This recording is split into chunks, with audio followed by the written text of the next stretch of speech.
Razbijmo skupaj mite o gozdarstvu. Mestni gozd ni park. Seveda je namenjen tudi ljudem za sprostitev, rekreacijo, oddih, učenje, stik z naravo. Vendar pa je to še vedno gozd, živ naravni ekosistem. Mestni park pa je umetno vzpostavljeno območje.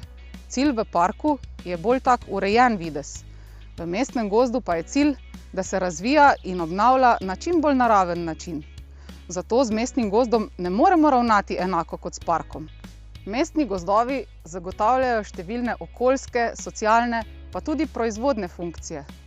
Vendar pa je to mogoče le, če so zdravi, vitalni, odporni. Zato je pomembno, da z njimi aktivno, vendar premišljeno gospodarimo. Mestni gozdovi so stičišče številnih interesov. Veliko mestnih gozdov je v zasebni lasti.